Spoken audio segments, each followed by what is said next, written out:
자, 그러면 우리 첫 순서 미래에셋증권의 이창구 선임 매니저 한번 모시도록 하겠습니다. 어서 오십시오. 네, 네, 안녕하십니까. 안녕하세요. 우리 아이스볼 창구. 네. 아, 2주년 진짜. 너무 축하드립니다. 네, 네, 아이스볼. 오랜만입니다. 네, 그러게요.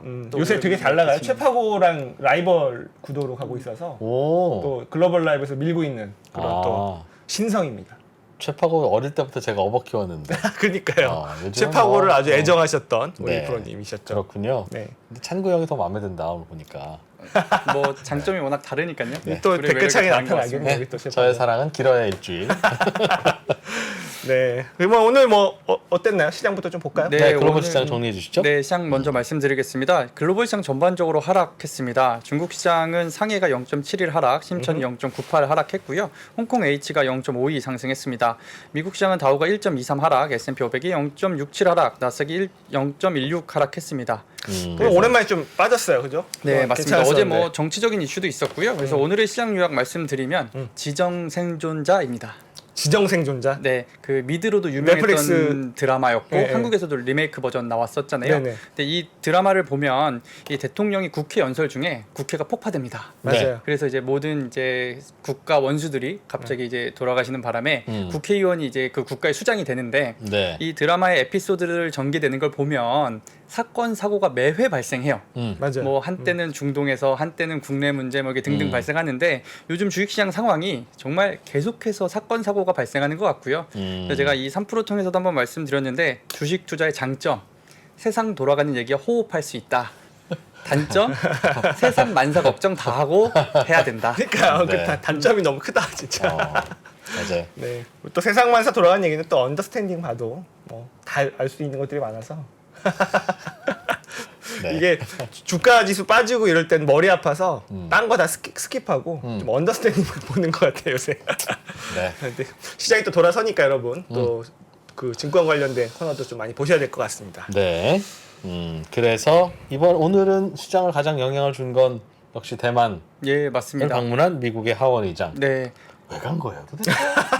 아까 또 한 1시간 왜, 15분 왜? 동안 하셨는데 굳이 왜? 우리 이창구 선임 매니저께서는 예. 어떻게 보시나요? 그 일단은 요 이슈가 방문 전에서부터 항상 뉴스가 많이 되고 이슈가 많이 됐잖아요. 근데 우리가 주식시장에서 항상 살펴보면 이 사건이 일어나기 전에 뭔가 공론화가 되고 이슈가 많이 되고 실시간으로 비행기 루트까지도 확인하는 서 그랬는지 모르겠지만 사실 별 반응은 없었습니다. 그러니까 네. 시장은 크게 반응하지 않았던 것 같고요.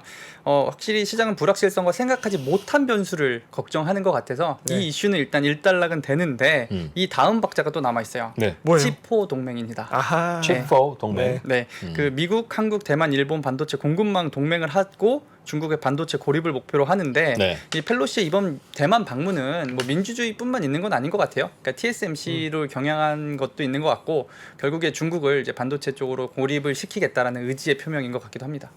치포는 일단 보면 일본하고 대만은 이미 뭐 합류한다고 선언을 했고 우리한테는 이달 말까지 결정하라고 했어요. 이달 말. 네. 예. 어떻게 해야 됩니까? 좀 정부 관계자분들에게 조언 한마디 해주시죠, 이 프로님. 대만 일본을 하기로 했어요? 네, 우리만 남았어요. 바로 하기로 했어요. 오늘 바로 콜했는데 그 친구들이 문제야. 내가 우리의 입장을 좀 생각해 줘야지.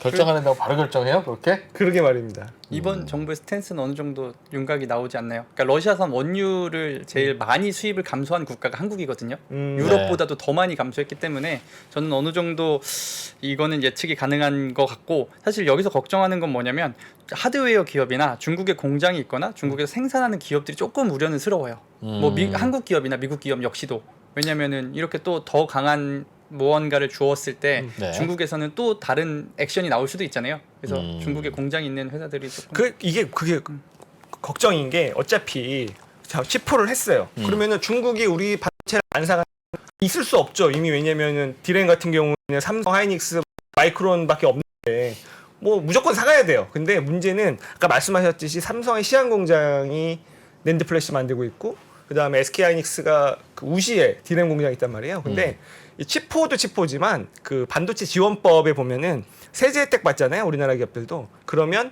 세제 혜택을 받는 기업들은 중국에 투자를 하면 안 된다는 조항이 있대요. 그러면 그 공장들은 앞으로 업그레이드를 못 해. 사실 반도체라는 게 최첨단 공정 아니겠습니까? 그러면 인적 분할을 해야죠. 삼성전자와 삼성전자 차이나로. 하이닉스와 하이닉스 차이나로 인적 분할해서 네. 하이닉스는 미국에 반도체 공급하면서 지원금 받고 네. 하이닉스 차이나는 중국에서 반도체 생산하는.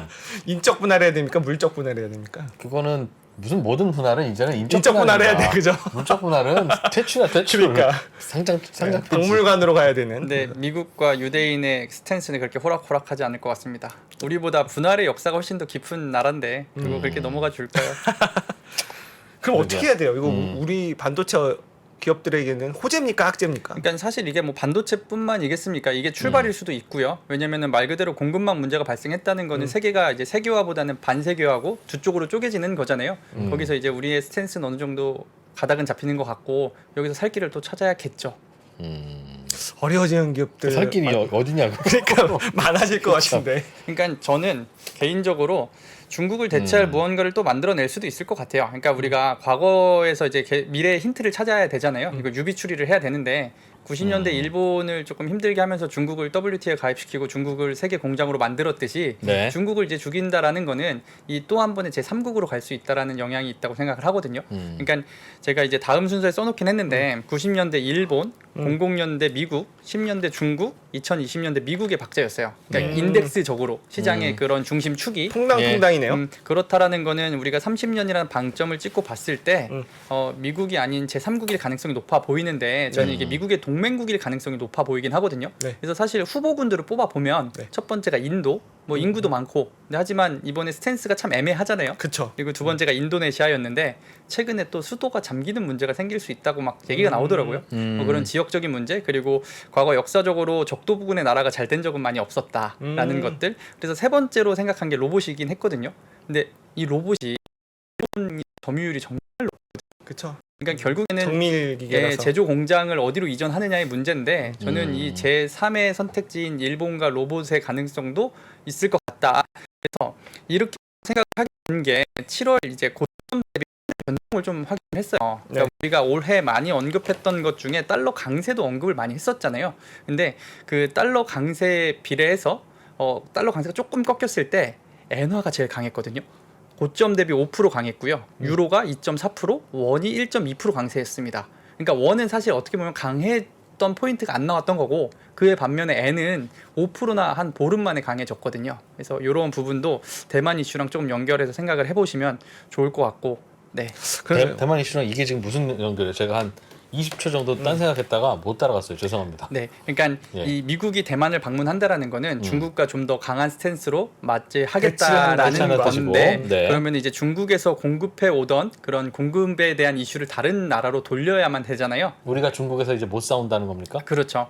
네, 그러니까 중국에는 세계 공장 역할을 해서 많은 상품들이 거기서 제조가 됐고 네. 그걸 이제 미국과 유럽에서 소비가 이루어졌던 이제 네. 세계 공급망이라는 게 있었는데 예. 그 중국에서 제조를 못하게 된다라는 건 그 제조망을 다른데 건설을 해야 되잖아요. 그렇겠죠. 근데 이거를 예. 미국으로 갖고 가기에는 인건비가 이미 너무 높아져 있습니다. 네. 네, 그렇기 때문에 다시 이제 인건비가 싼 나라 쪽으로 눈을 돌릴 텐데 그렇다라는 건 인도나 뭐 인도네시아도 후보군이 될 수는 있겠지만 물론 베트남도 될 수도 있고요. 네. 근데 이제 그 외에 기술의 발전이 조금 더 진보가 된다라고 하면 이거를 사람이 아니라 로봇이 만드는 우리가 그런 경우의 수도 그런 시뮬레이션도 한번 돌려봐야 되지 않을까. 하긴 삼성전자도 2030년에 무인 공장 도입한다는 뉴스가 어제 있었던 것 같고. 네. 근데 인도는 아닐 것 같은 게 중국이랑 사이도 안 좋고 우리, 네.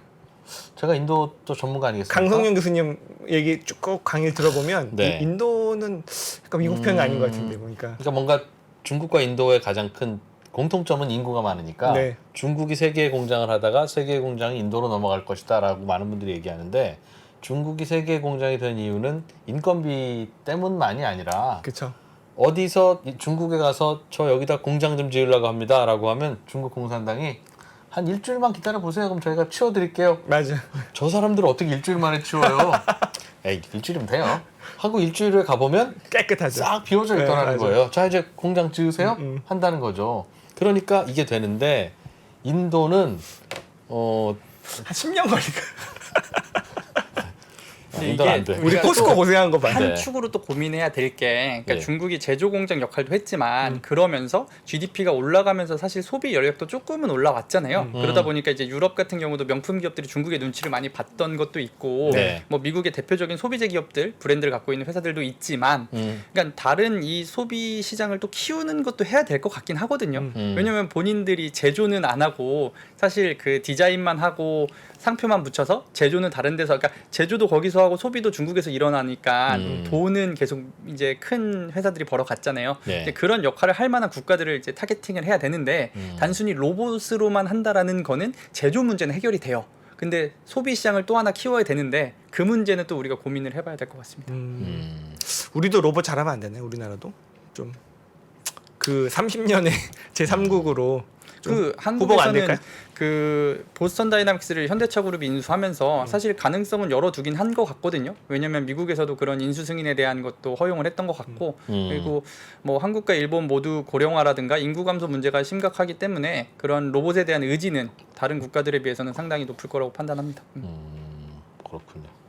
저는 중국이 예를 들면 파키스탄 같은 곳에다가 네. 중국이 공단을 만들고 중국 근로자들을 대거 이주시켜서 네.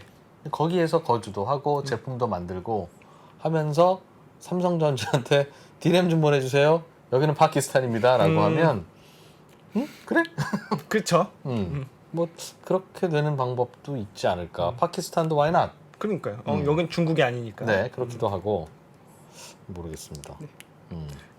근데 이제 결국에는 우리가 보니까 반도체 수출의 60%가 중국, 홍콩이더라고요.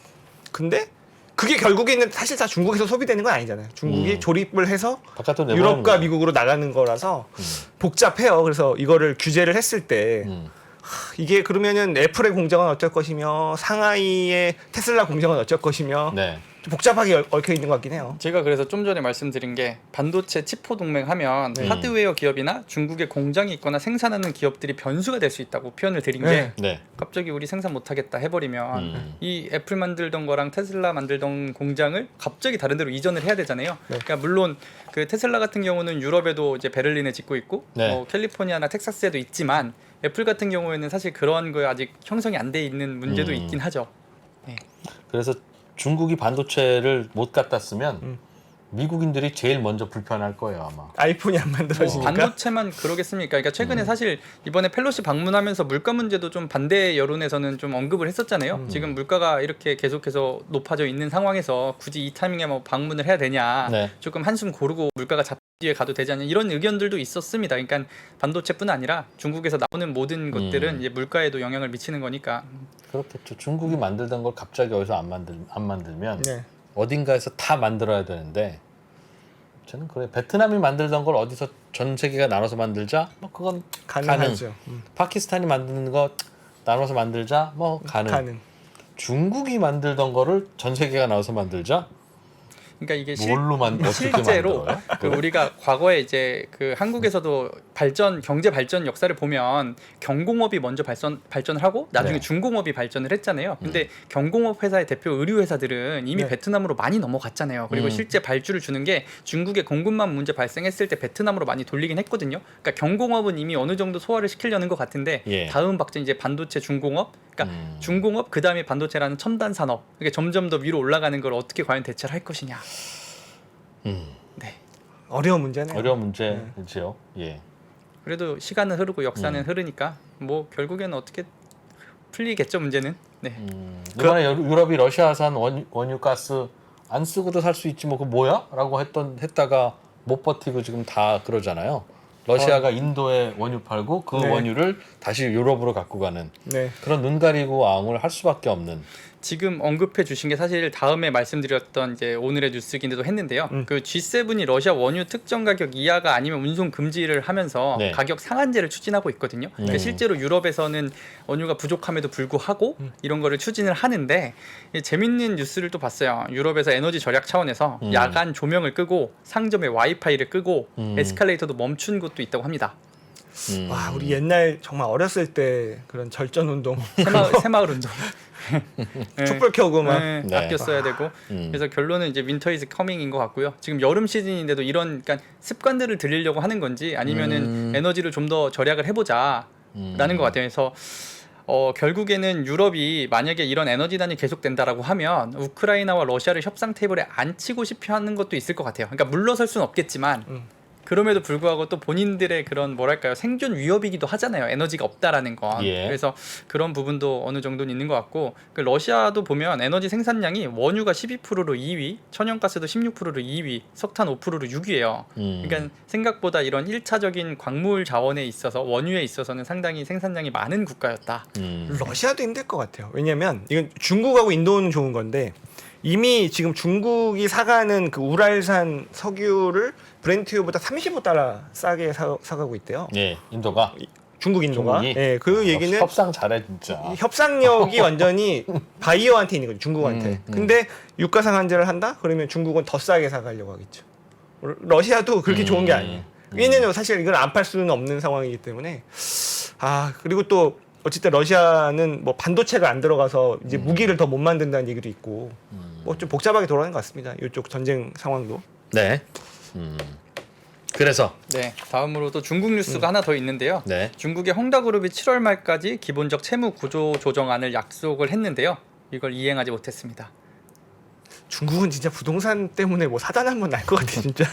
예, 그래서 사실 전일 이제 3프로 통해서 미국 산호세와 시애틀 부동산 가격이 하락을 했다고 얘기를 드렸어요. 예. 그러니까 미국 역시도 부동산이 좀 하락세로 돌아섰거든요. 근데 이제 미국 같은 경우는 10년 전에 부동산에서 한번 타격이 있어서 그쵸. 그러니까 상대적으로 중국보단 덜 부담스러울 수 있는데 네. 중국 같은 경우는 지금 금리도 그러니까 전 세계적으로 올리고 있는 긴축을 시행하고 있는데 과연 부동산이 어디로 흘러갈지가 상당히 중요한 포인트일 것 같고 물론 이 중국에서 GDP에서 부동산이 차지하는 비중에 대한 의견들은 좀 이견들은 있어요. 근데 많게 부르는 곳에서는 30%에 달한다고 표현하는 곳도 있거든요.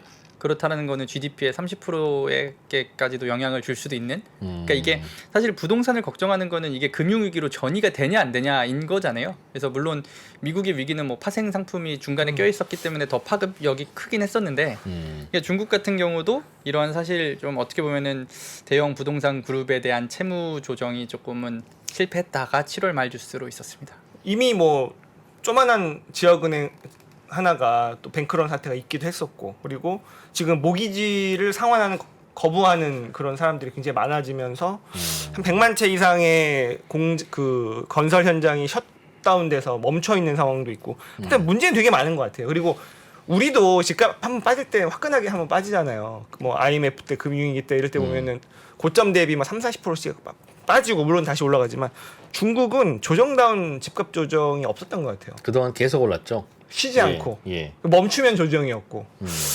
물론 이게 얘네는 계획 경제라서 이걸 어떻게든 떠받칠 겁니다. 특히 3년임 전에는 뭔가를 안 만들 텐데 언젠가는 이게 한번 문제가 되긴 될 텐데 걱정이에요. 그러니까 이게 떠받친다라는 표현이 되게 이제 중요할 것 같은데 우리는 이미 경험을 했잖아요. 네. 억지로 뭔가를 떠받치려다 보면 외환 보유가 비어갈 것이고 뭔가 어디서는 탈이 나는 거니까 사실 이 계획 경제 하에서 계속해서 이렇게 진행을 했는데 이게 과연 어느 시점일 것인가 이게 중요할 것 같고 제 생각에는 이게 뭐 대만 방문뿐 아니라 금융 전쟁으로 좀 번지는 것 같아요. 그러니까 어제 중국에서도 발언을 한 게 미국의 채권을 많이 들고 있잖아요. 그러니까 신용적인 리스크를 자꾸 언급을 했어요. 그러니까 조금 여차하면 우리도 너네 채권 팔 수 있다. 약간 이런 뉘앙스인 것 같아서 그렇다라고 하면은 어느 정도 둘이 이제 금융적인 이 네트워크망도 분리가 되는 가능성도 점점 있지 않나. 아하.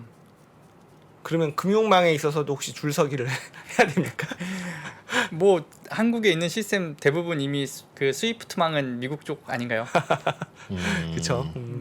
그렇죠. 그래서 미국이랑 척지기도 되게 어려워요. 어려워요, 진짜. 굉장히 어려워.